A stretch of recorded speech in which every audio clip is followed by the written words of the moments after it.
So have you been considering investing in either index funds or ETFs, but you're not quite sure on which one you should invest in? Well, in this video, I'm going to be going over the differences between index funds and ETFs, and also the commonalities between the two. And I'll also be going over which ones you should choose. Coming up.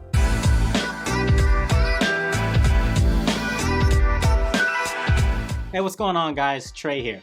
So if you're new to this channel, the intent of this channel is to add value to people's lives. Now, the way that I do so is by giving you the best tips as well as strategies to help getting you out of debt, on your way to financial freedom, and also on your way to building wealth. So if this is your first time stopping by, please subscribe to the channel as it helps the channel to grow.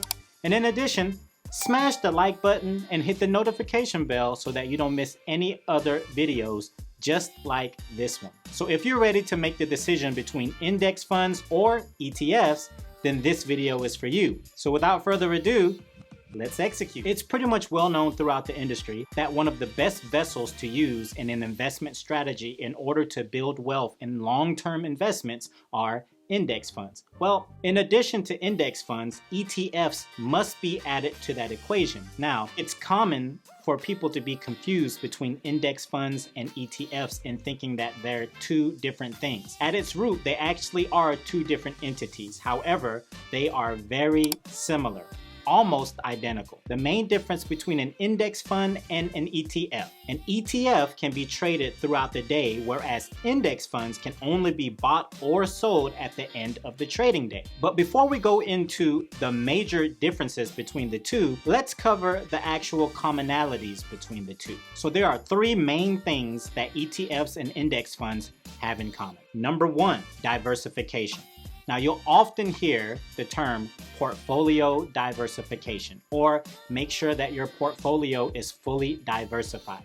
This is a very true statement, but luckily, one of the things that index funds and ETFs have in common are their ability to fully diversify your portfolio. Well thought out investments between index funds and ETFs are a very good way to fully diversify your portfolio. The great Warren Buffett has stated that the best index fund, or an ETF for that matter, to invest in is one that tracks the S&P 500 at a low cost. So please keep that in mind. Commonality number two is low cost. It is very well known that the reason John Bogle created the index fund is because he wanted to create an index fund, or a fund that was better for the investor, not so much for the company.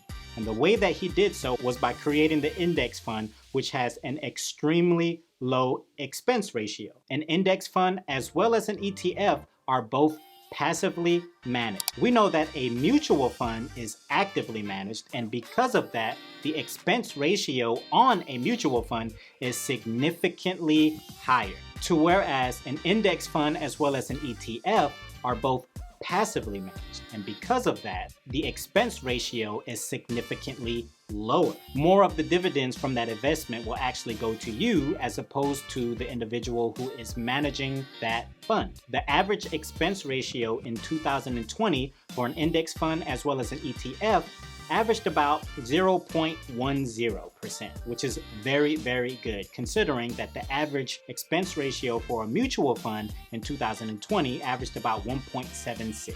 So commonality number three, strong long-term returns. We know that passively managed index funds outperform actively managed mutual funds. If you're investing in an index fund that tracks the S&P 500 in 2020, average rate of return was 13%. And this is whether you invest in an ETF or an index fund. So there you have it, the commonalities between index funds and ETFs. Most index funds through Vanguard require a minimum deposit. So for instance, if you want an index fund that tracks the entire S&P 500, or for that matter, the total stock market, you know that that's going to require a minimum deposit of $3,000, and it can also go upwards to $10,000.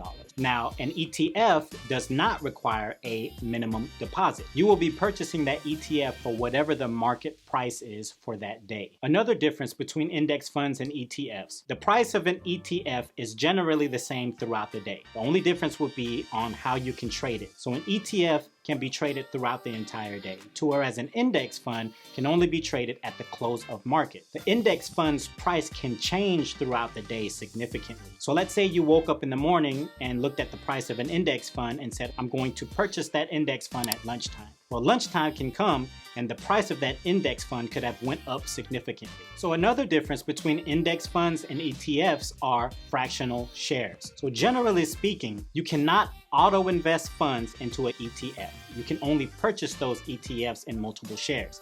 However, an index fund, you can auto-invest. Basically means that you can go into your brokerage account, specifically if you're doing it through Vanguard, and you can put an auto-investment of $500 per month on a particular index fund, which is a great thing because generally speaking, most individuals that do an auto invest for an index fund tend to do a lot better than those who invest in ETFs whenever they feel like it. The reason being is most people who decide to invest in ETFs are generally trying to beat the stock market, which history shows us you cannot beat the stock market. Just know that the minimum deposit rate on Fidelity as well as Charles Schwab for an index fund is $1. You heard me right.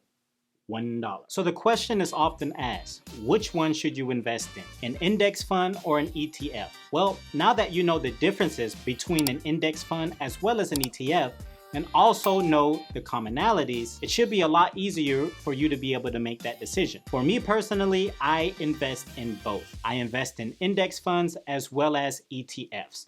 Now, there is an argument to be made. Why would you invest in both? Why would you invest in an index fund as well as an ETF? Why not just one or the other? A large portion of your investment strategy is going to depend on your financial situation, when you plan on retiring, and how old you are. I personally invest in both VTSAX as well as VTI, which are both total stock market funds. The individuals from our rich journey actually do the same thing. I take 15% from my annual income and I invest it in index funds. But any money that I make on a side hustle, or even a bonus for that matter, I invest that into a ETF. It's a strategy that I implement to keep myself motivated. When I start reaping the benefits from investing in a VTSAX or an index fund, it motivates me to continue doing the same. But on the flip side, when I invest in an ETF through side hustle money, it gives me the confidence in knowing that multiple streams of revenue, i.e.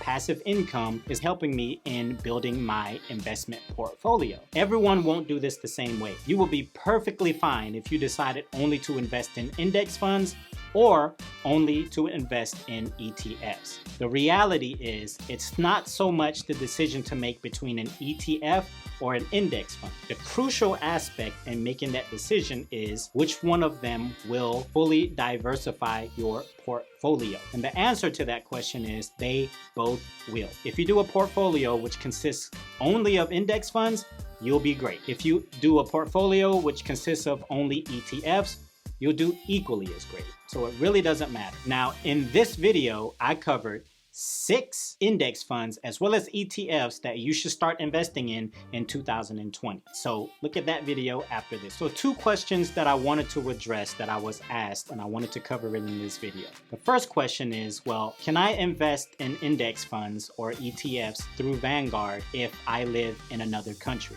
If I do not live in the United States. Through Vanguard, no. However, you can purchase Vanguard ETFs through applications such as Webull, M1 Finance, or Robinhood. The second question that I was asked, will I be good if I only invest in ETFs? So in other words, would a portfolio that consists of only ETFs be a good investment? The answer to that question is yes. You can absolutely execute an investment portfolio which is fully diversified only with ETFs. Remember, the main differences will be between whatever your individual preferences are, what your financial position is, and lastly, when you plan on retiring along with what your age is currently. I started off investing in doing both index funds as well as ETFs. However, here in 2020, I'm actually leaning more towards investing in only ETFs. All right, guys, so there you have it. The main differences between index funds as well as ETFs, and also the commonalities between the two. The most important thing is that you get started now. Index funds are a proven method to build wealth. If you've got any value whatsoever from this video, please subscribe to this channel as it helps the channel to grow. Smash the like button and also hit the notification bell so that you don't miss any other content such as this. Let me know which ones you plan on investing in, index funds or ETFs, or do you actually invest in both? Until the next video, guys, I'll see you later.